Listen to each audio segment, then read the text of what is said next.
உமது ஊழியம் செய்யவர்க்கு உமக்கென்று வாழ பிரித்தெடுத்து உமது ஊழியம் செய்யவர்க்கு நன்றி தகப்பனே. நன்மை செய்திக்கு நன்றி தகப்பனே. நன்மை செய்திரே. சிறந்த முறையிலே குரல் எழுப்பும் சிலுவை ரத்தம் நீர் சிந்தினீரே. சிறந்த முறையிலே குரல் எழுப்பும் சிலுவை ரத்தம் நீர் சிந்தினீரே. கோட்டைக்குள் வைத்துக் கொண்டு எதிரி நுழையாமல் காத்துக் கொண்டே. கோட்டைக்குள்ளே வைத்துக் கொண்டு எதிரி நுழையாமல் காத்துக் கொண்டே. நன்றி தகப்பனே. நன்மை செய்திரே. நன்றி தகப்பனே. நன்மை செய்திரே. நன்றி பலிபீடம் கட்டுவோம்.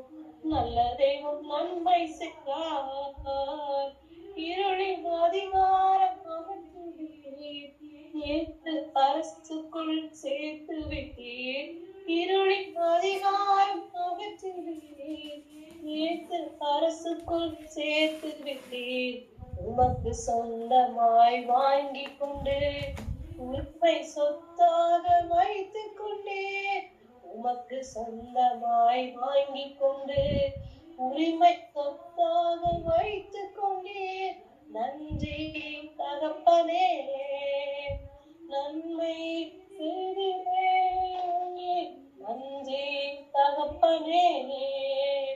நன்மை செய்திரே. நன்றி பலி நல்ல தெய்வம் நன்மை செய்த நன்மையாயிரங்கள் சொல்லி பாடுவேன். புதிய உடன்பாட்டின் அடையாளமாய் புனித ரத்தம் நீர் சிந்தினீரே. புதிய உடன்பாட்டின் அடையாளமாய் புனித ரத்தம் நீர் ஊற்றினீரே. சத்திய தெய்வ வார்த்தையாளே மரித்த வாழ்வையே மாற்றினீரே. சத்திய ஜீவ வார்த்தையாளே மரித்த வாழ்வையே மாற்றினீரே. நன்றி தகப்பனே. நன்மை செய்திரே. நன்றி தகப்பனே. நன்மை செய்திரே. நன்றி பலிபீடம் கட்டுவோம். நல்ல தெய்வம் நன்மை செய்தார். செய்த நன்மை ஆயிரங்கள் சொல்லி சொல்லி பாடுவேன். செய்த நன்மை ஆயிரங்கள் சொல்லி சொல்லி பாடுவேன். Thank you Jesus, thank you Jesus, thank you Jesus, thank you Jesus, thank you Jesus, thank you Jesus. ஸ்தோத்திரம். ஹல்லேலூயா, ஹல்லேலூயா, ஹல்லேலூயா, ஹல்லேலூயா. பிதாவே, இந்த நல்ல ஒரு இரவு வேளைக்காக உம்மை துதிக்கிறோம் தகப்பனே. ஒரு எதிர்பார்ப்போடு, ஒரு ஊக்கத்தோடு, ஒரு தேவ சந்நிதியிலே 2-3 பேராய் உம்முடைய சமூகத்தை நாடி வந்திருக்கிறோம் தகப்பனே. இந்த உலகத்தின் காலகட்டத்திலே அநேக காரியங்களுக்காக, அநேக தேவைகளுக்காக ஜெபிக்கிற வேளையிலே ஆவியானவர் காண்பிக்கிறார். எனக்கு ஒரு காரியம் நடக்குமா? எனக்கு ஒரு அங்கீகாரம் நடக்குமா? இந்த கூட்டத்தில் நான் வந்திருக்கிறேன். கர்த்தர் என் காரியத்தை எனக்கு எப்படி வெளிப்படுத்துவார் என்று வருவதற்கு முன்பதாகவே உன் சிந்தனையில் எண்ணங்கள் தோன்றினது. உன் மன விருப்பத்தை கர்த்தர் நிறைவேற்றுகிறார். சில வகையான ஃபைல்களில் சில வகையான ஜாப் அத்தாரிட்டிக்கு சைனிங் ஆகி உன் கை நோக்கி வந்து கொண்டிருக்கிறது. உன் இருதய விருப்பத்தை கர்த்தர் நிறைவேற்றுகிற ஒரு தரிசனத்தை காண்பிக்கிறார். இந்த கூடுகையில வர்றதுனால அல்ல, உன் விசுவாசம் பெரிதா இருக்கிறது. நீ உன் இருதயத்தை தேவனுக்கு நேராக திருப்புறதுனாலும் அவர் சமூகத்தை நாடி தேடி வந்ததினாலும் இந்த ஆர்டரை கர்த்தர் உன் கைகளில் தருகிறார். ஓ பிதாவே, ஓ இருதய ஏக்கங்களையும் சிந்தனைகளையும் நிறைவேற்றுகிறவரே, உம்மை துதிக்கிறோம், உம்மை மகிமைப்படுத்துகிறோம் தகப்பனே. அதி சீக்கிரத்தில் நீங்கும் இந்த லேசான உபத்திரவம் என்கிற வாக்கு தத்தங்கள் நிறைவேற போகிறது. பிதாவே, ரத்தத்தை தெளிக்கிறேன், ஆவில பலப்படுத்துங்க. சகல துதியும் கனமும் மகிமையும் உமக்கே செலுத்துகிறோம். எங்கள் ஆண்டும் ரட்சகருமாய் இயேசு கிறிஸ்துவின் நாமத்தினால் ஜெபங்களும் ஜீவனுள்ள பரம தகப்பனே. ஆமேன், ஆமேன், ஆமேன். கர்த்தராகிய இயேசு கிறிஸ்துவின் நாமத்தினாலே வந்திருக்கிற ஒவ்வொருவருக்கும் வாழ்த்துதலை சொல்லிக்கொண்டு இன்றைய கால வார்த்தைக்குள்ளதாக நம்ம தியானிக்க போகிறோம். ஹல்லேலூயா, ஸ்தோத்திரம். என் கண்மலையும் என் மீட்பருமாகிய கர்த்தாவே, என் வாயின் வார்த்தைகளும் என் இருதயத்தின் தியானமும் உமது சமூகத்தில் பிரியாதிருப்பதாக.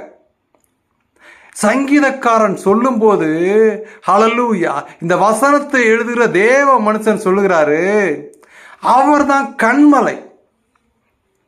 ஹல்லேலூயா. வேதத்தில் நமக்கு நல்லா தெரியும் என்ன விஷயம் கேட்டீங்கன்னா, கற்பாறையின் மேல் கட்டப்பட்ட வீடானது காற்றடிச்சாலும் மழை பெஞ்சாலும் அது சேதம் அடையாது. ஏன்னா அதோட ஃபவுண்டேஷன் ஸ்ட்ராங்கா இருக்கு. ஆனா மணல்ல கட்டப்பட்டது அது விழுந்துரும். ஸ்தோத்திரம். கண்மலை, நம்ம நம்பி இருக்கிறது ஒரு கண்மலையா இருக்கணும். இன்னைக்கு நம்ம நிறைய பேருடைய எண்ணங்களும் சிந்தனைகளும் எப்படி இருக்குன்னா, எனக்கு இந்த மனுஷனை தெரியும், எனக்கு இவ்வளவு பெரிய பதவியில் இருக்கிறவரை தெரியும், அதனால அவர் மூலமாய் காரியம் வாய்க்கும் என்று உலகத்தான கண்மலையாய் நினைக்கிற உலக மனுஷனுடைய சிநேகம் தேவனுக்கு விரோதமான பகை என்று இழுக்கிறது. அவர்களை கண்மலையாய் நம்புகிறத விட்டு தாவீது சங்கீதக்காரன் சொன்னது போல நமக்கு கண்மலை இயேசு கிறிஸ்து, நமக்கு கண்மலை பிதா, நம்முடைய கண்மலை நம்முடைய தேவனாய் இருக்க வேண்டும். ஹல்லேலூயா, ஸ்தோத்திரம். அவர் கண்மலை மாத்திரம் கிடையாது, என் மீட்பருமாகிய கர்த்தாவே. மீட்பர்னு கேட்டீங்கன்னா ரட்சிக்க கூடியவர். வசனம் சொல்லுகிறது, ரட்சிக்க கூடாதபடிக்கு கர்த்தருடைய கரம் குறுகவே இல்லை. ரட்சிப்பு எல்லாருக்கும் இலவசம். இயேசு கிறிஸ்துவை தன்னுடைய சொந்த ரட்சராக அவருடைய விலையேறப்பட்ட ரத்தத்தினாலே கழுவினார், எனக்காக ஜீவன் கொடுத்தார் என்று தன் இருதயத்திலையும் தன் சிந்தனையிலும் நினைக்கிற ஒவ்வொரு மனுஷனுக்கும் ரட்சிப்பு இலவசம். You don't need to pay any money for anyone else. இந்த ரட்சிப்பு ஸ்தோத்திரம் இலவசமாய் கிடைத்தது. இதற்காக நம்ம காசோ பணமோ எந்த பாஸ்டருக்கோ ஐயர்வாளுக்கோ ஊழியக்காரனுக்கோ அவருக்கோ இவருக்கோ எவருக்கும் கொடுக்க வேண்டாம். நம்மட்ட அவர் கேட்கிறது நம்முடைய ஆத்துமாவை. மகனே, உன் நெஞ்சனுக்கு தாராயோ, மோட்ச வாழ்வை தருவேன் எதிர்பாராயோ. ஸ்தோத்திரம். ஏசப்பாவை தேடி வருகிறது, நாடி வருகிறது. இன்னைக்கு நிறைய பேருடைய எண்ணங்களும் சிந்தனையும் எப்படி இருக்குன்னு கேட்டீங்கன்னா, ஏசப்பாட்ட வந்தா என் பிரச்சனை சால்வ் ஆயிடணும், ஏசப்பாட்ட வந்தா எனக்கு பணம் வந்துடணும், ஏசப்பாட்ட வந்தா எனக்கு கார் வந்துடணும். ஏசப்பாட்ட வந்து அதெல்லாம் வருங்கிறதுக்காக வரக்கூடாது. இங்க செத்தா எனக்கு நித்திய வாழ்வு ஒன்று இருக்கிறது. அந்த வாழ்க்கைக்கு போகிறதற்காகவே இந்த கொஞ்ச கால வாழ்க்கையில உண்மையை முத்தமாய் ஜீவிக்க வேண்டும். என் மீட்பர் உயிரோடு இருக்கிறார். ஓ, மரித்த தேவன் உயிரோடு எழுந்திருக்கிறார். என் மீட்பர் அதி சீக்கிரத்தில் வருவார். ராஜாதி ராஜாவாய் வருவார். நியாயம் தீர்க்கிறவராய் வருவார். அதனால் அந்த மீட்பரை வரவேற்கிறதற்கு நான் ஆயத்தப்பட வேண்டும். ஒரு கன்னியானவள், ஒரு பெண் குழந்தையானது அது பருவ வதையை அடைந்து ஒரு குறிப்பிட்ட காலம் தன் கணவனை சேரும் வரை அது தன்னுடைய கண்ணியத்தில் ஒரு கட்டுப்பாடாய் இருக்கும்படியாக அதற்கு போதிக்கப்பட்டு, உலகத்தில் உனக்கென்று ஒரு கணவன் வரும் வரை நீ ஒரு கட்டுப்பாடோட இரு என்று அதற்கு கட்டளையை கொடுத்து பக்குவத்தை கொடுத்து, ஆண் குழந்தையானாலும் பெண் குழந்தையானாலும் ஒரு வெர்ஜினிட்டி, ஒரு பாதுகாப்பு, ஒரு கற்பு இருக்கணும்னு உலகம் கத்துக் கொடுக்குது. பரலோகத்துக்கு போகணும் அப்படின்னா, நித்தியத்துக்கு போகணும்னா நமக்கு இருக்க வேண்டியது அந்த கற்பு என்னன்னா பரிசுத்த ஜீவியம். அவர் God is not expecting anything from us. நம்முடைய தேவன் நம்மிடத்துல வேற எதையாவது கேட்கிறாரா? ஏசப்பா நீ சம்பாதிச்சல கொண்டு எனக்கு இவ்வளவு காசை மாசம் மாசம் கொடுத்து வரி கொடுத்துன்னு கேட்டாரா? எங்க வானத்தையும் பூமியும் உண்டாக்கினவர் நம்முடைய தேவன். அவருடைய பார்வைக்கு எல்லாமே குப்பையா இருக்கிறது. நீங்களும் நானும் ஒரு அருவருக்கப்படத்தக்க ஒரு நர ஜீவன். இப்படிப்பட்டவர்களை ரட்சிக்கும்படியாக தேவன் தன்னுடைய சொந்த குமாரனை கொடுத்து வெளியேறப்பட்ட ரத்தத்தினால நம்ம மீட்டு கொண்டார். அந்த மீட்பராகிய கர்த்தாவை அவர் மீட்கக்கூடியவர். நம்முடைய உபத்திரவத்திலிருந்து, நம்முடைய போராட்டத்திலிருந்து, நம்முடைய கட்டுகளிலிருந்து, நம்முடைய சிந்தனைகளிலிருந்து மீட்கிறதுக்கு யாரால் ஆகும்னா அவராலே அன்றி மீட்பு ஒரு மனுஷனாலும் கிடையாது. ரட்சிப்பும் மீட்கிறதும் அவரால் தான் ஆகும். காலங்களை மாற்றி சூழ்நிலையை ஏற்படுத்துகிறவர் அவரே மீட்பர். அந்த மீட்பர் அண்டைக்கே நம்ம இப்போ வந்திருக்கோம். அந்த மீட்பராகிய கர்த்தாவே அப்படின்னு அந்த சங்கீதக்காரன் அழுத்தி சொல்றார். அந்த மீட்பர் எப்படின்னு கேட்டீங்கன்னா, அந்த மீட்பருக்கு அவர் என்ன ஒரு பிரியாரிட்டி, ஒரு முதன்மைத்துவ கொடுத்தார்னா, என் வாயின் வார்த்தைகளும், ஹல்லேலூயா ஸ்தோத்திரம், வாயின் வார்த்தைகள், நாவானது இருபுறமும் கருக்குள்ள பட்டயமா இருக்கிறது. அது என்ன பண்ணுன்னு கேட்டீங்கன்னா, அந்த நாவு எவ்வளோ பெரிய இருதயத்தையும் நொறுக்கிடும். என் வாயின் வார்த்தைகள் ஸ்தோத்திரம். நீதிமொழிகள் ஸ்தோத்திரம். நீதிமொழிகள் 22ஆம் அதிகாரம் 23ஆம் வசனத்தை பார்த்தீங்கன்னா, என் வாயையும் தன் நாவையும் காக்கிறவன் தன் ஆத்துமாவை இடுக்கண்களுக்கு விலக்கி காக்கிறான்.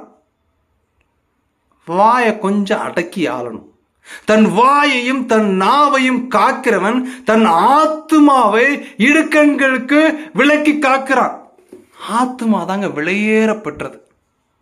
அந்த ஆத்துமாவை தான் பிசாசு டார்கெட் பண்றான். உயிரோடு இருக்கிற எல்லாருக்குள்ளும் அந்த ஜீவ ஆத்துமாவானது நமக்கு நல்லா தெரியும். தேவன் மண்ணினாலே மனுஷனை உருவாக்கி அவருடைய சுவாசத்தை, ஜீவ சுவாசத்தை அவன் மேல் ஊதினார். அவன் ஜீவ ஆத்மாவானான். ஸ்தோத்திரம். இந்த ஆத்மாவுக்காக அவர் கொடுத்த ஓனருக்கு தாங்க கண்ட்ரோலே, ஓனருக்கு தாங்க பிரியாரிட்டியே. ஸ்தோத்திரம். மரியாதை யாருக்கு கொடுக்கணும்? ஒரு இடத்துல வேலைக்கு போறோம். வேலைக்கு போன இடத்துல வேலைக்காரனை பார்த்து எஜமான் வணக்கம் சொல்லுவாரா, எஜமானை பார்த்து வேலைக்காரன் வணக்கம் சொல்லுவானா? Just think about yourself. ஓனருக்கு தாங்க. If we are going to do some job, we are the laborers, we can give the respect to the higher authority. உலகத்திலே இந்த வழிமுறைகள் இருக்குன்னா, அழிஞ்சு போகிற காரியத்தில் இவ்வளவு வழிமுறைகள் இருக்குன்னா, கர்த்தர் சொல்லுகிறார், உங்களுக்கும் எனக்கும் ஜீவனை கொடுத்த அவருக்கு நம்ம எந்த ஒரு கணத்தை கொடுத்திருக்கிறோம், எந்த ஒரு மரியாதையை கொடுத்திருக்கோம். அவர் கொடுத்த ஆத்மாவுக்கு வசனம் அப்படித்தான் சொல்லுது, மண்ணானது தன்னை உண்டாக்கின இடத்துக்கு போகிறதுக்கு முன்பதாகும், ஜீவனானது தன்னுடைய தேவனை இடத்துல போறதுக்கு முன்பதாகும். அதற்கு முன்பதாகவே உன் தேவனிடத்துல திரும்பு. சாவறதுக்கு முன்னாடி உன் இயேசப்பாவை ஏத்துக்கோ. சாவறதுக்கு முன்னாடி அவர்கிட்ட வந்துரு. இல்லைன்னா நரகம் நிச்சயம். என் வாயின் வார்த்தைகள், நம்முடைய வாயின் வார்த்தைகள் ஸ்தோத்திரம் சில நேரத்தில் என்ன பண்ணுதுன்னா, பல பல பல பல பலன்னு என்னுடைய வாய்களுமே என்னுடைய கண்ட்ரோல் மீறி பேச ஆரம்பிச்சிருது. தேவையற்ற காரியங்கள், தேவையற்ற சிந்தனைகளை பிசாசு இருதயத்துக்குள்ள போட்டு அந்த சிந்தனைகளை வேற மாதிரி பேச வைக்கிறான். இந்த கூடுகைக்குள்ள வர்றதுக்கு முன்னாடி என்னுடைய வாய்களும் தேவையற்ற வார்த்தைகளை வசனிக்க ஆரம்பிச்சது. கர்த்தருக்கு தெரியும். அதை ஏன் அனுமதிக்கிறார்னா, வரப்போகிற சிலர் இந்த மாதிரி வளரிக்கிட்டு இருக்காங்க. அதனால அந்த காரியத்தை குறித்து நீ முதல்ல அனுபவப்படணும். உன் வாய் எப்படி உளருது பாரு, உன் வாய் எதை குறித்து பேசிக்கிட்டு இருக்கு பாரு, உன் வாயின் விஷயங்கள் எந்த காரியத்தில் ஓடிக்கிட்டு இருக்குது பாரு. No one can is perfect in this world. எந்த மனுஷனும் ஒரு பரிசுத்தவான் அல்ல. அவருடைய கிருபையினால, அவருடைய இரக்கத்தினால, அவருடைய தயவுனால தான் நம்முடைய வாயின் சுத்திகரிப்பு உண்டாகும். என் வாயின் வார்த்தைகளும் என் இருதயத்தின் தியானமும். தேவ பிள்ளைகளை கொஞ்சம் யோசிச்சு பாருங்க. இன்னைக்கு இருதயத்திலையும் இருதயத்தின் நிறைவு வாய் பேசும் என்று வசனம் சொல்லியிருக்கு. ஒரு வாயில வார்த்தை தேவையில்லாத வந்துட்டு இருக்குன்னா ஆல்ரெடி அது இருதயம் கரை போட்டு போச்சு. தேவையில்லாத வார்த்தை வருது, தேவையில்லாத பேச்சு போகுது, உன் சிந்தனை சரியில்லை, உன் விஷயம் சரியில்லைன்னா வேத வாசிப்பு குறையும் போது, தேவனோடு கூட தனியா உட்காந்து ஜெபிக்கிற ஜெபம் குறையும் போது உன் இருதயம் கரைபற்றும், உன் இருதயம் அழுக்காயிரும். என் இருதயத்தின் தியானமும். இன்னைக்கு நம்முடைய இருதயத்தின் தியானமெல்லாம் எப்படி இருக்கு தெரியுமா? நான் அதை வாங்கிடணும், நான் இதை செஞ்சிடணும், நான் அப்படி பண்ணிடணும், நான் இப்படி ஆயிடணும், நாங்கள் அப்படி சாதிச்சிடணும். ஸ்தோத்திரம். எல்லாருடைய இருதயத்தையும் பிசாசு டார்கெட் பண்ணி தான் வச்சிருக்கிறான். Is always focusing on the heart. அவன் இருதயத்தை தான் கரைப்படுத்த துடிச்சுக்கிட்டு அலையிறான். நம்முடைய கண்கள் என்ன பண்ணுதா, எதை பார்க்கிறதோ அது இருதயத்தை கரைப்படிய வைக்குது. கண்கள் எப்பொழுதும் நீதிமானாகிய கர்த்தரை நோக்கி கொண்டிருக்கணும். அவரை எப்படிங்க பார்க்கறது, அவரை எப்படிங்க தியானிக்கிறதுன்னு கேட்டிங்கன்னா, கையில் கொடுக்குற வேத புஸ்தகத்தை தியானிக்கிறதன் மூலமாக நம்முடைய இருதயம் சுத்தமாகும். என் இருதயத்தின் தியானமும் முது சமூகத்தில் பிரியாதிருப்பதாக. அவருடைய சமூகம் இன்னைக்கு நம்ம பார்க்க போகிற விஷயம் தான். அவருடைய சமூகத்தில் பிரியாமல் இருக்கணும். how it is possible? அது எப்படிங்க சாத்தியம்? அந்த சமூகத்தில் பிரியாமல் இருக்கிறதுக்கு என்னங்க செய்யணும்? அவர் சமூகத்தில் நான் பிரியாமல் இருக்கணும்னா நான் நிறைய ப்ரேயர் மீட்டிங் அட்டன் பண்ணுறேன், நான் எல்லாம் செய்கிறேன் அப்படின்னு கேட்டிங்கன்னா அது எல்லாத்துக்கும் பிசாசு அனுமதி கொடுப்போம்.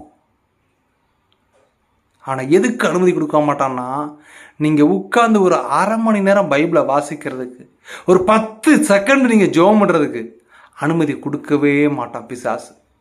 ஏன்னா உங்கள் தனி ஜெபமும் உங்கள் தனி வேத தியானமும் என்ன பண்ணுன்னா, மலைகளை பார்த்து பெயர்ந்துவோ என்று சொன்னாலும் அது அப்படியே சம்பவிக்கத்தக்க விசுவாசத்தை உங்கள் இருதயத்தில் பெருக செய்யும். ஸ்தோத்திரம். தேவ சமூகத்தில் உருவாக்கப்பட்ட ஆதாமும் ஏவாளும் என்ன பண்றாங்கன்னா, தேவன் கொடுத்த கட்டளையை மறந்து அவர் சாப்பிடக்கூடாதுங்கிற சாப்பிட்ட அந்த பழத்தின் நிமித்தமாக தேவ மகிமையை அற்று போய் தாங்கள் நிர்வாணிகள் என்று சொல்லி அத்தி இலைகளை உடிச்சுக்கிட்டு ஓடி ஒளிகிறாங்க. தேவ சமூகத்தை விட்டு ஓடி ஒளிகிறாங்க. பாவம் பெருக ஆரம்பிச்சிச்சு. ஸ்தோத்திரம். தேவ சமூகத்தில் வரவிடாதபடி இன்னைக்கு பாவ உலகத்துக்கு நம்ம ஜீவிச்சுக்கிட்டு இருக்கிறோம். ஸ்தோத்திரம். கரை திரை அற்றவர்களா ஜீவிக்க விடாதபடியா, அது வேதத்தை சொல்றவங்களா இருந்தாலும் சரி, வேதத்தை பிரசங்கம் பண்றவங்களா இருந்தாலும் சரி, பிசாசு என்ன பண்றானா, அவங்கள கட்டுகளுக்குள்ள இழுத்துட்டோம்னா இவன் ஒருத்தனை கண்ட்ரோல் பண்ணிட்டான், இவனுக்கு பின்னாடி யாரும் வரமாட்டாங்கன்னு சொல்லிட்டு அந்த தேவ பிள்ளைகளை, ஸ்தோத்திரம், ஹல்லேலூயா, ஸ்தோத்திரம், கட்டி வைத்திருக்கிற சில கட்டுகளை ஆவியானவர் காண்பிக்கிறார். ஓ ஹல்லேலூயா, ஹல்லேலூயா, ஹல்லேலூயா, ஹல்லேலூயா. ஆவியானவர் சொல்லுகிறார், தரிசனமாய் சொல்லுகிறார், கட்டப்பட்ட தேவ பிள்ளைகளுடைய கரங்களை நான் உடைத்து எறிய போகிறேன். ஓ ஹல்லேலூயா. சிலருடைய கட்டுகளை நான் அறுத்து எழுந்து, ஸ்தோத்திரம், அவர்கள் வெளி உலகத்துக்கு நீதிங்க மான்கள் மாதிரி நடிச்சுக்கிட்டு இருந்த சில காரியத்திலிருந்து அவர்கள் வெளியில வந்து தங்களை தேவனுக்கு நேராக தாழ்த்தி ஒப்பு கொடுத்து உலகத்தின் காரியத்திலிருந்து வெளியில வந்து ஹல்லேலூயா, கர்த்தர் சொல்லுகிறார், என் நாமத்தின் நிமித்தமாய் மரிக்கக்கூடிய சில ஸ்தேவான்களை இந்திய தேசத்திலிருந்து நான் எழுப்ப போகிறேன். இவர்கள் தேசாதி தேசங்களுக்கு சென்று தேவனுக்காய் மரிக்கக்கூடிய அநேக ஸ்தேவான்களை இந்திய தேசத்திலிருந்து தேவன் எழுப்புகிற காலமா இது இருக்கிறது. வெளி உலகமாய் பண ரீதியாய் ஓடுகிற மனுஷர்களை அல்ல, தேவன் சிலருடைய நெற்றிகளில் அடையாளம் போடுகிறார்.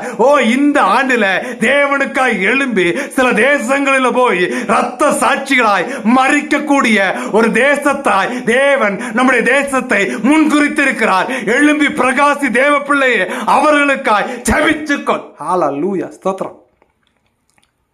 அவன் கட்டணும்னு நினைக்கிறான் தேசத்தை. இந்திய தேசத்தை அப்படியே ஒரு கட்டுக்குள்ள வச்சு ஏன் கண்ட்ரோல்ல வைக்கணுங்கிற நிலையில இருந்து கர்த்தர் சொல்லுகிறார், அவனுடைய கட்டுகளை நான் உரத்தி எறிந்து அவனுடைய சிந்தனைகளை நான் நிர்மூலமாக்க போகிறேன். மனுஷ சிந்தனைகளை கர்த்தர் தள்ள போகிறார். அநேக மனுஷர்கள், ஸ்தோத்திரம், நமக்கெல்லாம் அன்னைக்கு வெள்ளக்காரன் வந்து ஏசப்பா பத்தி சொன்னான். ஸ்தோத்திரம். அன்னைக்கு வெள்ளக்காரங்க தங்க கையில் இருக்கிற சம்பாத்தியத்தையும் சொத்துக்களையும் வித்து தேவனுடைய அன்பை நமக்கு பிரஸ்தாபமாய் இலவசமாய் கொடுத்தார்கள். இன்னைக்கு தேவ அன்பை நாடி ஆலயத்துக்கு போகிற பிள்ளைகளுக்கு கசப்பு தான் மிஞ்சுது. ஏன்னா அங்க பலிபீடத்தில் இருக்கிற தேவ மனுஷன்னு போர்த்திக்கிட்டு இருக்கிறவன் என்ன பண்றான்னா, உலக பொருளாதார இன்பத்தை சொல்லி அவர்கள் ஆவிக்குரிய ரீதிகளிலையும் பயபக்தியாகவும் பரிசுத்தமாகவும் ஒழுக்கமாயும் நடக்க வேண்டிய செல்ல வேண்டிய மெய்ப்பனானவன் கரை திரையில கள்ள கிறிஸ்துவா கள்ள போதகனா தெரிஞ்சுக்கிட்டு இருக்கிறான். உள்ளதை உள்ளதென்றும் இல்லதை இல்லதென்றும் சொல்லுகிற தேவ சமூகத்தில் வர்ற தேவ பிள்ளைகளுக்கு எச்சரிப்பை கொடுத்து பரிசுத்தத்தை சொல்லுகிற சபைகள் குறைந்து கொண்டிருக்குது. ஆனா கர்த்தர் சொல்லுகிறார், எவன் என்ன செஞ்சாலும் என்னுடைய திட்டத்தையும் தேவனுடைய அழைப்பையும் எழும்புகிற ஸ்தேவான்கள் நம் தேசத்திலிருந்து எழும்பி அநேக தேசத்தில் சென்று இரத்த சாட்சியாய் மறிக்கக்கூடிய வகையில கர்த்தர் நம் தேசத்தை நிர்ணயித்திருக்கிறார். ஓ ஸ்தோத்திரம். திறப்புல நின்று செபித்துக் கொள்ளுங்கள். அவருடைய சமூகத்தை நாடி தேடி வருகிற ஒரு கூட்டத்தை கர்த்தர் எழுப்ப போகிறார். ஓ ஹல்லேலூயா, ஸ்தோத்திரம்.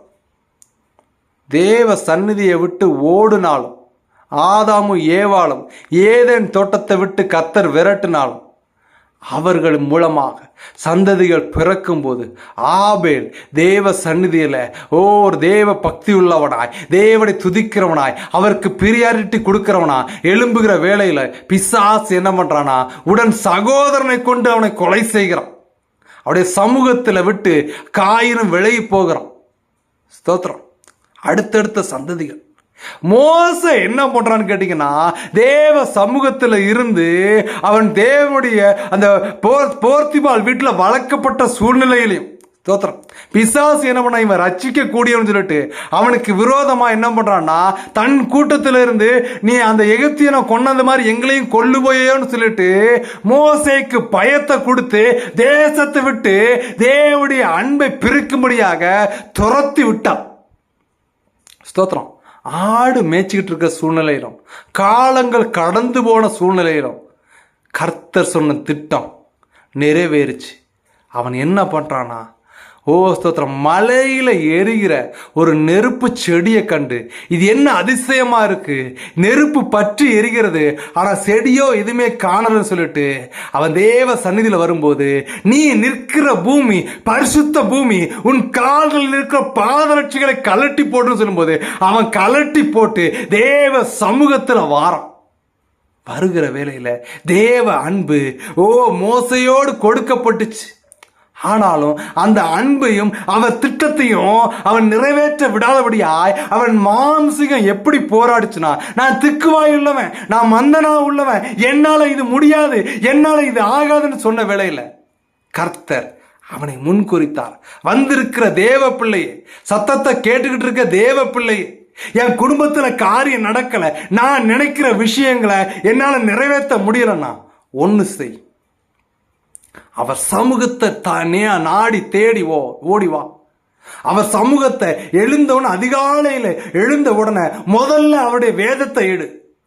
அவருடைய வேதத்துக்கு பிரியாரிட்டி கொடு. அவரோடு கூட அனுதினமும் தியானிச்சு ஓடு. எந்நேரமும் அவருடைய துதி. உங்களுக்கு டைம் கிடைக்கி வேதம் வாசிக்க முடியாத டிராவல்ல இருக்கீங்க, ஏதாவது பண்றீங்கன்னா கர்த்தருடைய பாடல்களை உங்க செவிகளுக்குள்ள இறக்குங்க. அது உங்க இருதயத்தை பரிசுத்தப்படுத்தும். அது தேவ சந்நிதிக்கு நேரா கொண்டு போகும். உலக கவலைகளிலிருந்து பிரிக்கும். யோனா என்ன பண்றான்னு கேட்டீங்கன்னா, கர்த்தர் கொடுத்த திட்டத்தை மறந்து நினிவேக்கு போய் எச்சரின்னு சொல்லுகிற வேளையில அவன் தேவ சமூகத்தை விட்டு ஓடி போறான். தர்சீசுக்கு ஓடி போறான். ஸ்தோத்திரம். அநேக நேரங்கள்ல நம்மளும் அப்படித்தான் பண்றோம்ல. தேவனுடைய அன்பை மறந்து உலகத்தில் எனக்கு இந்த விஷயங்கள் இருக்கு, எனக்கு இந்த கமிட்மெண்ட் இருக்கு, அந்த காரியம் இருக்கு, நான் அதில் என் மூளையை செலுத்தணும், அதை எப்படி செய்யறது, இதை எப்படி செய்யறதுன்னு அதில் நோக்கி ஓடிக்கிட்டு இருக்கிறோம். ஆனால் அவருடைய சமூகத்துக்கிட்ட வந்துட்டோம்னா, அவருடைய சமூகத்தில் அண்டையில் வந்துட்டோம்னா ஒரு நித்திய பேரின்பம் உண்டு. ஸ்தோத்திரம். விலகி ஓடின சூழ்நிலையிலையும் கர்த்தர் அவனை அப்படியே விடலை. யோனாவுக்கு எழுதின புஸ்தகம் 1ஆம் அதிகாரத்தை நீங்க வாசிச்சு பார்த்தீங்கன்னா, இப்படி போவான்னு தெரிஞ்சு கர்த்தர் முன்னதாகவே ஒரு மீனை ஆயத்தம் படுத்தி வைத்திருந்தார். என் சமூகத்தை விட்டு இவன் போயிடுவான், ஆனாலும் குறிப்பிட்ட காலத்தில் நான் அவனை அள்ளி அரவணைப்பேன். காணாமற் போன ஒரு ஆடை குறித்து பரிதபிக்கிற தேவங்க 99 ஆடை அப்படியே விட்டுட்டு அந்த ஒரு ஆடு எங்கேயாவது போயிருச்சு, அது சிங்கத்தில் அகப்பட்டுருமோ, இந்த உலக கவலையில் அகப்பட்டுருமோ, இந்த உலகத்தின் சூழ்ச்சிகளில் சிக்கிருமோ, அந்த ஆத்மா மரணத்தை முடிவா எடுத்து நித்தியத்தை இழந்து போயிருமோன்னு சொல்லிட்டு அந்த ஒரு ஆத்மாவுக்காக வைத்திருக்கிற கூட்டம் தான் இந்த கூட்டங்க. அநேகர் வளர்ந்தணும், அநேகர் வரணும், அநேகர் கேட்கணும்னு கூட்டங்களை கூட்டுகிறதல்ல கர்த்தர் விரும்புகிறது. காணாமற் போன ஒரு ஆட்டை குறித்து, அந்த ஒரு ஆடு என் பக்கம் வராதா, அந்த ஒரு ஆடு என் சத்தத்துக்கு செவி கொடுக்காதா, அந்த ஒரு ஆடு என் சமூகத்துக்கிட்ட வராதான்னு அந்த ஒரு ஆட்டை குறித்து பரிதபிக்கிற தேவங்க. இந்த கூடுகைக்கு நீங்கள் வந்திருப்பீங்கன்னா அது உங்கள் முயற்சி அல்ல, ஏன் முயற்சி அல்ல. கர்த்தர் அந்த அவருடைய சமூகத்தில் வரும்படியாக உங்களை முன்குறித்திருக்கிறார். யோனாவுக்கு மீனை ஆயத்தப்படுத்தின மாணிக்கு உங்களுக்கு இந்த கூடுகையை கர்த்தர் ஆயத்தப்படுத்தியிருக்கிறார். உங்களை அவர் சமூகத்தில் பக்கத்தில் நெருங்கும்படியா கர்த்தர் ஆயத்தப்படுத்தியிருக்கிறார். ஸ்தோத்திரம், ஹல்லேலூயா, ஸ்தோத்திரம். காமத்தின் இச்சைகளில் இடுக்கப்பட்டு சிம்சோன் என்ன பண்றான்னா, முதல்ல அவன் என்ன பண்றான், பெலிஸ்தியரை அழிக்கும்படியாக கர்த்தர் சிம்சோனை தேர்ந்தெடுக்கிற வேலையில இந்த பெலிஸ்தியர்கள் என்ன பண்ணுவான்னு கேட்டீங்க அப்படின்னா, இந்த இஸ்ரவேல் மக்கள் அந்த விதைச்சு இந்த யூத கோத்திரத்தாரெல்லாம் அறுவடை சமயத்துல பெலிஸ்தியர்கள் என்ன பண்றாங்க, தன்னுடைய இராணுவத்தோட வந்து இந்த இஸ்ரவேல் மக்களுடைய பொருள்களை எல்லாம் கொள்ளை அடிச்சுட்டு போயிடுவாங்க. கொடுக்குறையா கொள்ளட்டுமான்னு இவர்கள் அநேக நாள் விதைத்து அறுத்து சேர்த்து வைத்திருந்த தானியங்களை மிரட்டி வாங்கிட்டு போயிடுவாங்க. அப்ப இஸ்ரவேல் மக்கள்லாம் பரிதவித்து தேவனை நோக்கி கதறுகிற வேளையில அவருடைய சமூக தண்டையில வந்து, தேவனே எத்தனை காலம் நாங்க உழைக்கிறத அவங்க திருடிட்டு போயிட்டு எங்களுக்கு கொஞ்சத்தை கொடுக்குறாங்க, எவ்வளவு காலம் நாங்கள் இப்படி அடிமைகளாகவே வாழ்கிறது என்று தேவ சமூகத்தை நோக்கி அந்த இஸ்ரவேல் மக்கள் கூப்பிட போடும்போது கர்த்தர் என்ன பண்றானா, அங்க ஒரு ரட்சகனாக சிம்சோனை தேர்ந்தெடுக்கிறான். ஆனா இந்த சிம்சோன் என்ன பண்றான்னு கேட்டீங்கன்னா, கொஞ்ச காலம் போனதுக்கு அப்புறமா அவன் கண்களின் இச்சைகள்ல கானானிய ஸ்திரீ மேல ஆசைப்பட்டு தேவன் கொடுக்கிற ஒரு திட்டத்தையும் தேவன் அழைத்த திட்டத்தையும் விட்டுட்டு அவன் இஷ்டத்துக்கு போறான். ஆனா சம்பவிச்சது என்னன்னா, அந்த பொண்ணு அவளை ஏமாத்திருதான். திரும்ப போனது போட்டுன்னு ஊர்ல வந்து ஒழுங்கா இருப்பான்னா அப்பவும் ஒழுங்கா இல்லை. அப்ப என்ன பண்ணான்னா, தெளிலாளின் மடி ஒரு விபச்சார ஸ்திரியை தேடி போய் அவளோடு கூட குடும்பத்தை நடத்த ஆரம்பிக்கான். அது கர்த்தர் எத்தனை தடவை வார்னிங் கொடுத்தாலும் அவன் கேட்குற மைண்ட் செட்லே கிடையாது. இன்னைக்கு அநேகருடைய விஷயங்கள் எப்படி இருக்குன்னா, நான் கேட்கறது கிடைக்கணும், நான் யோசிக்கிற மாணிக்கு பேசணும், நாங்கள் விரும்புகிறதை அவர்கள் செய்யணும். ஸ்தோத்திரம். அப்படி செய்யலைன்னா நாங்கள் வரமாட்டோம், அப்படி பேசிட்டா எங்களுக்கு பிடிக்காது. கர்த்தருடைய வார்த்தை எதற்காக நமக்கு கொடுக்கப்படுதுன்னா, ஐஸ்வர்யமா வாழ்றதுக்கு, சுகபோகமா ஜீவிக்கிறதுக்கு இல்லைங்க, கரை திரை அற்றவர்களாய் பரிசுத்தப்படுத்தும்படியாய் பரிசுத்த ஜீவியத்தை ஜீவிக்கும்படியாய் கர்த்தர் இந்த வார்த்தையை கொடுத்திருக்கிறார். கர்த்தருடைய வார்த்தை இருபுறமும் கருக்குள்ள பட்டயம் போன்றது. அது இந்த வார்த்தை சொல்லும் போது அது உங்களையும் குத்தும், என்னையும் குத்தும், எல்லாரையும் ஒழுங்குபடுத்தும்படியாக எழுதப்பட்டது தேவனுடைய வார்த்தை. யாரையும் ஜீஞ்சா அடிச்சுட்டு சால்ரா போட்டு அவர்களை தேற்றப்படுத்துறதுக்கு கர்த்தருடைய வார்த்தை இல்லைங்க. தேற்றல் படுத்தும். எப்போ தேற்றல் படுத்துனா, அந்த ஆத்மா உடைந்து போய் அந்த ஆத்மா தன்னை நொறுக்கி அந்த மனுஷன் தேவனுக்கு முன்பதாக தன்னை தாழ்த்தி கர்த்தர் சந்நிதியில் வரும்போது கர்த்தர் வார்த்தையின் மூலமாக பேசுவார். அவருடைய வார்த்தை தேற்றுகிறதா இருக்கிறது.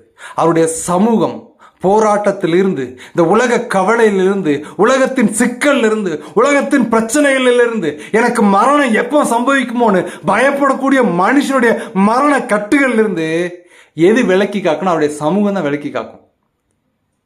நம்ம பார்த்துக்கிட்டு இருக்க செல்போன்ல அநேக காரியங்கள், அநேக உலக நடத்தைகள் எல்லாத்தையும் கேட்டாலும் அந்த விஷயங்கள் எல்லாமே நம்மளை சமாதானத்துக்கு நேராக கொண்டு போகாது. ஆனால் அவருடைய சமூகத்தில் வந்துட்டோம்னா, அவருடைய சமூகத்தில் பிரியாமல் உட்கார்ந்துட்டோம்னா, அவருடைய வார்த்தைகளை யூடியூப்ல இன்னைக்கு அநேக வீடியோஸ்கள் கர்த்தருடைய வார்த்தையை குறித்து போடுறாங்க. அதை கேட்க ஆரம்பிச்சிட்டோம். அந்த விஷயத்தை என் காதுக்குள்ள கொண்டு போக ஆரம்பிச்சிட்டோம். அதை நான் தியானிக்க ஆரம்பிச்சிட்டோம்னா, தேவ பிள்ளைகளே, தேவ சமாதானம் நம்மளை நாடி தேடி வரும். அது நம்முடைய பழைய பாவங்கள், கரைகள், திரை அற்றவர்களாய், ஸ்தோத்திரம், நம்மளை பரிசுத்தப்படுத்தும். அவருடைய சமூகம் மாத்திரம் தாங்க விடுதலையாக்கும். அவருடைய சமூகம் மாத்திரம் தாங்க நிம்மதி கொடுக்கும். அவருடைய சமூகம் மாத்திரம் தாங்க நோய்களை குணமாக்கும். தேவ சமூகம் மாத்திரம்தாங்க எல்லா மனுஷன் பெற்ற பிள்ளை கைவிட்டாலும், பெற்றோர்கள் கைவிட்டாலும், உலகத்துல யார் கைவிட்டாலும் அவர் சமூகத்துல வந்துட்டோம்னா எந்த ஒரு கவலையும் இருக்காதுங்க. சங்கீதக்காரன் இப்படித்தான் சொல்றாரு, நான் உங்கள் சமூகத்துக்கு மறைவா நான் எங்க போய் இருப்பேன். உபகாமத்தில் சொல்லப்பட்டிருக்குது, என் சமூகம் உனக்கு முன்பாக செல்லும். தேவ சமூகம், வேத வசனத்தை வாசிச்சுட்டு தேவன்ட்ட ஒரு 2 செகண்ட் நீங்க ஜெபம் பண்ணிட்டு வெளியில போனீங்கன்னா, நீங்க போகிற இடத்தெல்லாம் அவர் சமூகம் உங்களுக்கு முன்பதாக போய் உங்க கூட பேச வேண்டியன்னு இருக்கிற அந்த மனுஷனுடைய சிந்தனையை மாற்றக்கூடியது தேவ சமூகத்தில் உட்கார்ந்துட்டு போறது. தேவ சமூகத்தில் உட்கார்ந்துட்டு போய் ஒரு பேங்குக்கு போனாலும் சரி, ஒரு ஆபீஸுக்கு போனாலும் சரி, ஒரு கவர்மெண்ட் கலெக்டர் ஆபீஸ் போனாலும் சரி, ஒரு ஸ்கூல் அட்மிஷனுக்கு போனாலும் சரி, தேவ சமூகத்தில் உட்கார்ந்துட்டு போனோம்னா அங்க ஒரு முதன்மைத்துவம் கிடைக்கும், ஒரு அங்கீகாரம் கிடைக்கும். தேவ சமூகம் நம்முடைய வழி வாசல்களை திறக்கும். தேவ சமூகம் கணவன் மனைவிக்கு இடையே இருக்கிற தேவையில்லாத முறிவுகள், கணவனுக்கு தெரியாம மனைவி செய்யக்கூடிய சில காரியம் தேவ சமூகத்துல உட்கார ஆரம்பிச்சுட்டாங்க, மனைவியும் கணவனும் உட்கார ஆரம்பிச்சுட்டாங்கன்னா, அந்த மனைவிக்கு கர்த்தருடைய வார்த்தை போய், இது அருவருப்பான செயல், இது என் கணவனுக்கு மாத்திரம் கிடையாது, என்னை படைத்த தேவன் உயிரோடு மேல இருக்கிறார், அவருடைய சமூகத்துக்கு விரோதமாக இத்தகைய பொல்லாங்க நான் எப்படி செய்வேன். யோசேப்பு என்ன பண்றான்னா, போத்திபால் கூப்பிடுறான். ஒரு அடிமையா போனவன் அந்த வீட்டுல வேலை செஞ்சு ஒரு உயர் பதவியில இருக்கிறான். அந்த சூழ்நிலையில அந்த ஸ்தோத்திரம் யோசேப்பினுடைய அந்த ஓனர் மனைவி, போத்திபால் மனைவி என்ன சொல்றான்னா, வா என் கூட வா, நான் ஓனரு, என் புருஷன் தூர போயிட்டான், நம்ம 2 பேரும் சந்தோஷமா இருப்புன்னு சொல்லுகிற வேலையில் அப்போ தேவனுடைய வரத்தை பெற்று தேவ சமூகத்தில் இருந்த அடிமையாய் விடுக்கப்பட்டு ஒரு உயர்வுக்கு வந்த அந்த யோசேப்பு சொல்றார், அவருடைய சமூகத்துக்கு விரோதமா நான் இத்தனை பெரிய பொல்லாங்குக்கு இடைபடுவது எப்படி? தேவ சமூகத்தில் உட்கார்ந்துட்டோம்னா, ஓ ஸ்தோத்திரம், அநேக பெண்களையோ அநேக ஆண்களையோ ஓ ஸ்தோத்திரம் இச்சையோடு பார்க்கக்கூடிய அந்த இச்சையின் கிரியைகளிலிருந்து விடுதலை ஆக்கக்கூடியது தேவ சமூகம். உலகத்தின் காரியத்திலையும் உலகத்தின் பொருளாதாரத்திலையும் சொத்தை சேர்க்கணும், வீட்டை கேட்கணும், அதை செய்யணும், இதை செய்யணும்னு உலகத்தை நாடி ஓட வைக்கிற பிசாசின் சிந்தனையிலிருந்து பிரிக்கக்கூடியது தேவ சமூகம். சங்கீதக்காரன் சொல்லுகிறான், நாம் பாதாளத்தில் படுக்க போட்டிருந்தாலும் அங்கேயும் நீ தேடி வருகிறீர். அவருடைய சமூகம் நம்ம எங்க போனாலும் நம்மளை தேடி வருங்க. அவருடைய சமூகம் நம்ம நிர்கதியா விடாதுங்க. ஸ்தோத்திரம். பவுல் கைது செய்யப்பட்டு தேவ வார்த்தையை பிரசங்கம் பண்ணான்னு சொல்லிட்டு, ஏசப்பா பத்தி சொன்னான்னு சொல்லிட்டு அவனை சிறை கைதியா பிடிச்சு கப்பல்ல கொண்டு போறல, கப்பல் சேதத்துல தப்பிச்சு கரையோரத்துல போட சூழ்நிலையிலும் அங்க ஒரு விஷ பாம்பு கடிக்கிறது. அதை பார்த்த உடனே இவன் பாவியாக மனுஷன், இவன் கப்பல் சேதத்திலிருந்து தப்பிச்சு கரைக்கு வந்தாலும் அவனை இங்கேயும் ஒரு பாம்பு கடிக்குது. அப்ப இவன் ஏதோ தப்பு பண்ணியிருக்கான், இவன் சரியில்லைன்னு சொல்லிட்டு அநேகர் தூற்றுகிற வேளையில அவன் அந்த பாம்பை தீ நெருப்புல போட்டு அவன் சாகாமல் இருக்கிறதை கண்ட ஜனங்கள் இது எப்படிப்பட்டதோ, இவன் எப்படிப்பட்டவனோ என்று அவனை நோக்குகிற வேளையில கர்த்தருடைய கரம், கர்த்தருடைய சமூகத்தை நாடி தேடி ஒரு உயர் பதவியில இருந்து கமேலியரின் பாதத்துக்கு கீழே இருந்து ஒரு அங்கீகாரம் பெற்று ரோம ராஜ்யத்திற்குரிய ரோம சிட்டிசன்ஷிப் பெற்று யூதனுடைய யூத கோத்திர சிட்டிசன் பெற்ற டியூவல் சிட்டிசன் 2 குடியுரிமை பெற்ற அந்த பவுல் எல்லாத்தையும் தூக்கி உதறி போட்டு தேவ சமூகத்தை நாடி தேடி தேவனுக்காய் மறிக்கும்படியாக அவன் ஓடுகிற வேளையில அவனை சாவு துரத்தினாலும் சாவாலையும் அவனை மேற்கொள்ள விடாதபடியாய் தேவ சமூகம் அவனை முற்றிலும் புடமிட்டது. தேவ சமூகம் அவனை பாதுகாத்தது. மரணத்தின் கிரியைகளிலிருந்து விடுதலை உண்டாச்சு. சிறைச்சாலையில அடைக்கப்பட்டவனாய் பேதுரு இருந்த சூழ்நிலையில தேவ பிள்ளைகள் அறையில உட்கார்ந்து தேவ சமூகத்துல உட்கார்ந்து தேவனை நோக்கி ஜெபிச்சு அழுகிற வேளையில 4 அடுப்பு பாதுகாப்புல போட்டு, 4 அடுக்கு பாதுகாப்புனா தெரியுமா உங்களுக்கு? ஸ்தோத்திரம். இந்த பாதுகாப்புல இந்த பெரிய பெரிய பொலிட்டீஷியன்ஸ் யூஎஸ்ல இருக்க ட்ரம்ப்பா இருந்தாலும் சரி, இந்தியாவில் இருக்க நம்ம பிரைம் மினிஸ்டரா இருந்தாலும் சரி, எல்லாருக்குமே 4 அடுக்கு பாதுகாப்பு. ஏன்னா யாரும் தாக்கிடக்கூடாதுன்னு. ஸ்தோத்திரம். அதே மாதிரி பேதுரு கர்த்தருடைய வார்த்தையை சொன்னான்னு சொல்லிட்டு அவனை பிடிச்சு ஜெயில போட்டு அவனை கொல்லணும்னு பிளான் பண்ணி 4 அடுக்கு பாதுகாப்பா போட்டிருந்தாங்க. ஒரு அடுக்குல தப்பிச்சு சிறைச்சாலை தப்பிச்சு அடுத்த அடுக்குக்கு வந்தாலும் அந்த இடத்துல வச்சு அவனை அரெஸ்ட் பண்ணிடும் சொல்லிட்டு 4 அடுக்கு பாதுகாப்பு போட்டிருந்த சூழ்நிலையில ஸ்தோத்திரம் பேதுரு என்ன பண்ணான் தெரியுமா? சங்கிலிகள்ல கட்டப்பட்டு 2 கைகளையும் கெட்டப்பட்ட சூழ்நிலையிலையும் தேவ சமூகத்துல தேவனுக்கா ஊடுகிற சூழ்நிலையில சுற்றிலும் என்னன்னு கேட்டீங்கன்னா கைது செய்யப்பட்டவனாய், ஸ்தோத்திரம், வழி இல்லாது தப்பிக்கவே முடியாது. கையில ஜெயில் கைதுக்கு 4 அடுக்கு பாதுகாப்பு போட்டு ஜெயிலுக்குள்ள அடிச்சு ஜெயிலையும் கையில 2 விலங்க மாட்டி கட்டி வச்சிருக்காங்க. தப்பிக்கிறதுக்கு சான்ஸே இல்லை. ஸ்தோத்திரம். தேவ பிள்ளைகள் தேவனை நோக்கி தேவ சமூகத்துல ஒரு வீட்டுக்குள்ள உட்கார்ந்து ஜெபிக்கிற வேளையில கர்த்தர் தம்முடைய தூதனை அனுப்பி சிறை கைதிகளை உடைச்சு ஸ்தோத்திரம் சிறைச்சாலையின் விலங்குகளை உடைச்சு அந்த சிறைச்சாலையில விலங்கு போட்டுக்கிட்டு இருந்தாலும் ஸ்தோத்திரம் பேதுரு என்ன பண்றாருன்னா நித்திரை செய்து கொண்டிருந்தாலும் ஸ்தோத்திரம். ஒரு சமாதானம் இல்லை. நாளைக்கு கொண்டு வருவாங்க, கேள்வி பிடிச்சு வந்துட்டாங்க, நிறைய பேர் என்னென்னமோ சொல்லியிருப்பாங்க. பேதுரு கேள்விப்பட்டிருப்பார். ஆனால் அவர் தேவ சமூகத்துல தேவன் பார்த்துக்கொள்வார், எனக்கு மேல இருக்கிறவர் பார்த்துக் கொள்வார். இந்த சூழ்நிலை எனக்கு வேலை இல்லை, இந்த சூழ்நிலை எனக்கு குழந்தை இல்லை, இந்த சூழ்நிலை அற்பமா இருக்கு. அநேகர் தவறான ஆலோசனைகளை உன் மனைவிக்கு கொடுத்தாலும் நீ தேவ சந்நிதியில உட்காரு. ஸ்தோத்திரம். தேவ சந்நிதியை அழுங்க.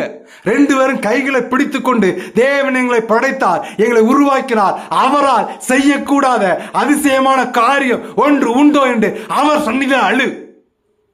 அவர் சமூகத்தை நாடி தேடி ஓடு. ஸ்தோத்திரம். இவர்கள் துதித்த வேளையில் என்ன நடந்ததுன்னா பவுலினுடைய கைகள் விலங்குகள் துண்டிக்கப்பட்டு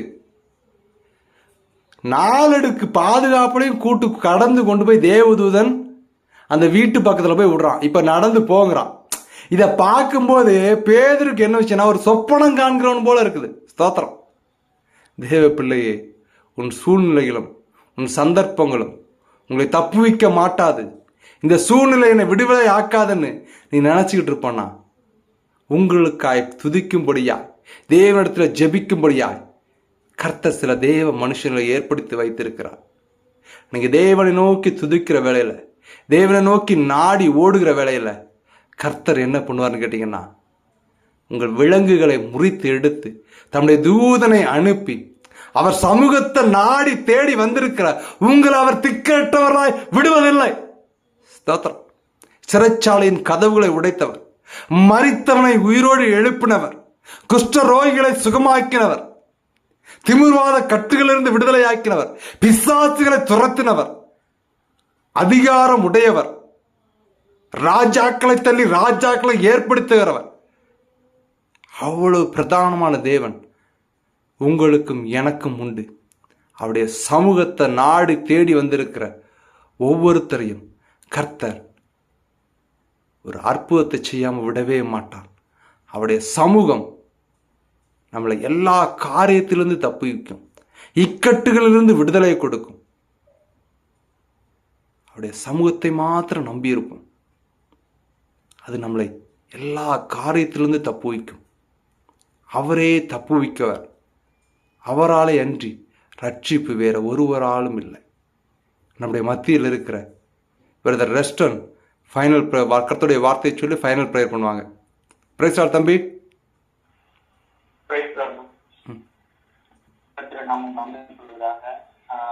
நம்ம இன்னைக்கு தியானிச்ச விஷயங்கள்ல பார்க்கிறோம்.